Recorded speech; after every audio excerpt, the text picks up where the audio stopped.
and it's called the land of the brave.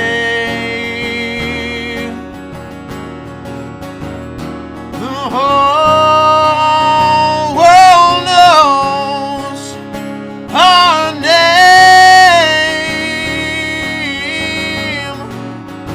One God and 50 states.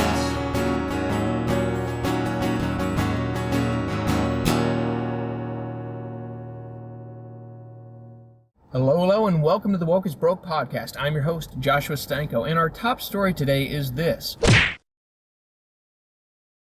God himself doesn't like critical race theory. Or, that's at least what I can surmise, based on the fact that Glenn Youngkin won the governorship in the state of Virginia last night, and Republicans also won the lieutenant governorship and the attorney general spot in the state of Virginia. So to all of the brave parents in Virginia right now who saw what was going on and really were fighting for your kids, fighting for your families, and fighting for some real positive change, I congratulate you guys 100%. This is a huge victory for you guys, 100%. I will give you a word of warning, though. Don't get comfortable. All right? Don't sit back down. Don't think that, all right, we did our job. We'll let the professionals handle it now. No. I mean, you guys have some good leadership now. So there is room for some real positive change to come, but there's still a lot of work left to be done, and it's not just on your leaders. It's still on you. The precedent is still on you. You still have to get the school boards out of there. You still have to take your child's education into your hands. You still have to take the governorship of your state into your hands as well, right? And you can't let go of that rope, right? You can't let go of the rope, because when you do, we end up where we were yesterday, with people with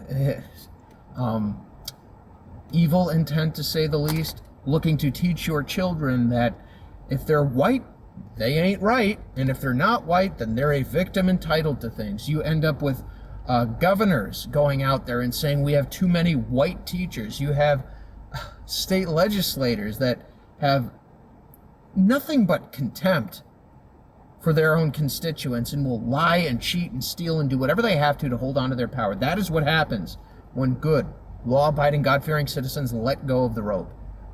So I congratulate you and everyone in Virginia today on that victory. But again, it's still on you. You still got a lot of work to do. Don't get comfortable. Don't sit back down. Stay in the fight. And just keep up the good work. I mean, that's awesome. So in other news, in Minneapolis, people had to vote on whether or not they wanted to get rid of the police department in Minneapolis or replace it with private security. Right, because that's a really tough choice there, right? When crime rates are going through the roof, when homicide rates are skyrocketing, should we maybe just get rid of the police entirely? Apparently, this was a question that people actually felt they needed to ask, right? But as it turns out, there are still a good number of people in Minneapolis who have some semblance of sanity left among them. The vote was shot down. They're keeping the police department, and this is being lauded as some sort of big victory today, right alongside the Virginia win. And I'm not really sure why. I wouldn't call it a victory. I certainly wouldn't call it some sort of surprise. I mean, the reality is when you look at all the polling that's been done on this, right, time and time again, the vast majority of citizens want either increased police presence in their neighborhoods or the same amount of police presence in their neighborhoods. And this is true across the racial lines, right? African Americans, when they're polled on this over and over again, it's never below 80%. 80% or so of African Americans want either the same amount of police presence in their neighborhoods or more. So it really shouldn't be a surprise that this was shot down. And you can't call it a victory, because that would require the constituents of Minneapolis to recognize that a lot of the problems that they're facing in their day-to-day lives are attributed to the very poor decisions made by their leaderships, right? And in order to fix a problem, you have to recognize that there is one. So the people in Minneapolis, their lives are not going to get any better until they start opening their eyes to the real problems that they have in their lives, and until they start to recognize that they may have to vote in ways that make them uncomfortable, right? Vote in ways that they've never voted before. Right, what was it? Einstein that said the definition of insanity is doing the same thing over and over and over and over again and expecting a different result? And yeah, that's what we see happening in Minneapolis time and time again. So yeah, they voted to keep the police department. Okay, big deal. Their city's still on the decline. Crime rate still up, homicide rate still up, quality of life way down. That's not going to get any better until people out there start opening up their eyes, recognizing the problems, and start putting in the hard work, like the people in Virginia. That's just the reality of it. So, people in Virginia, again, congratulations on your victory. To the people in Minneapolis, good luck and Godspeed. That's all I can say. Anyways, moving on. Okay, so this was something that kind of got swept under the rug yesterday among all of the election hype. CNN put out an article titled, "She was sold to a stranger so her family could eat as Afghanistan crumbles." Right? This whole article basically goes on to detail how there's a significant uptick of families in Afghanistan right now who are selling their underage daughters into sex slavery in order to get money to buy food. The people out there are starving to death, so they're selling their children to get money so that they can eat. And you might, right, and these examples are chilling. These stories they make your heart ache, honestly, when you read them.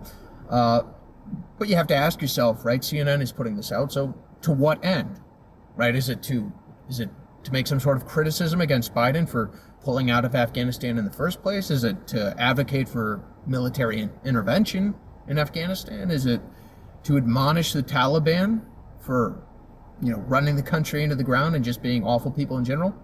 No, it's not for any of those things.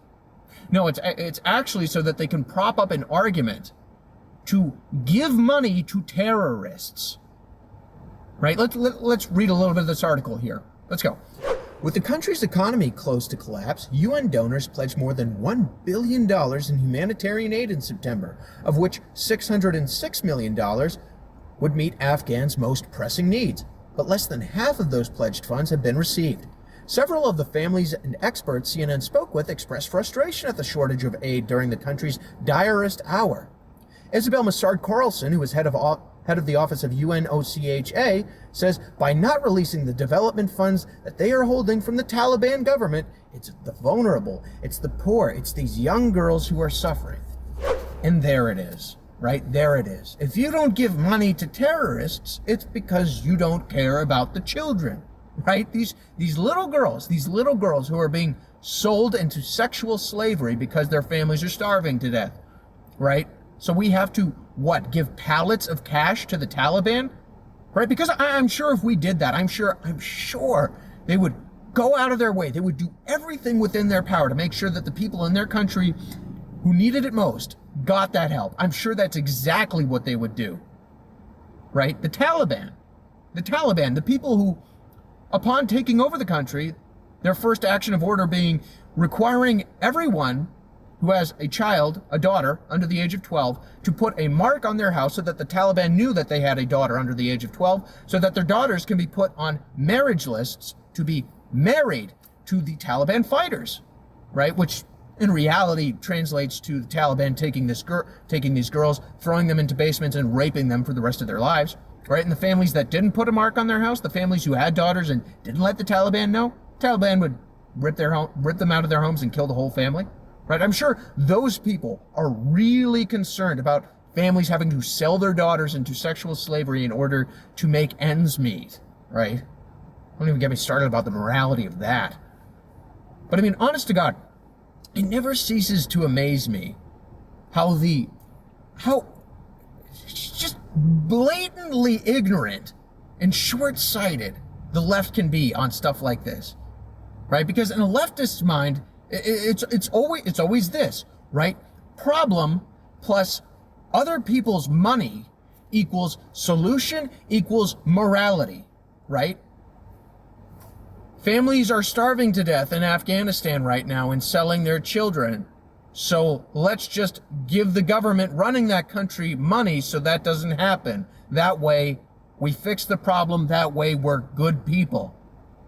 Or alternatively, people are suffering and starving to death in Afghanistan and selling their children because the government of Afghanistan right now is a bunch of 7th century cave dwellers who make Smeagol look like Abraham frickin' Lincoln.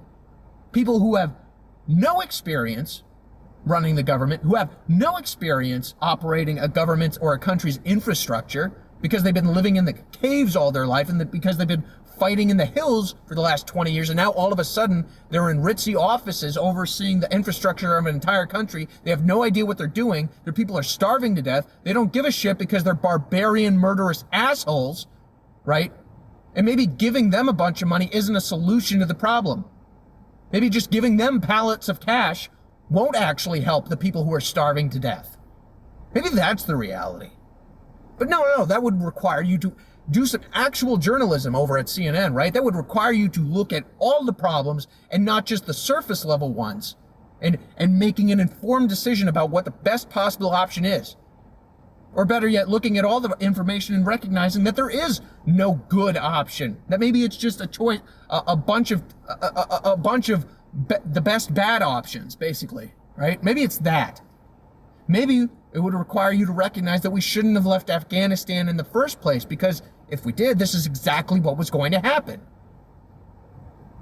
And to be critical of the president for his jackassery surrounding the withdrawal out of Afghanistan. Maybe it would require you to do that, but heaven forbid you look into your own hearts. Heaven forbid you look at your own actions, your own feelings on things, and your own biases towards politicians, and question your beliefs and question as to whether or not you're right on this or whether you made a mistake. Heaven forbid.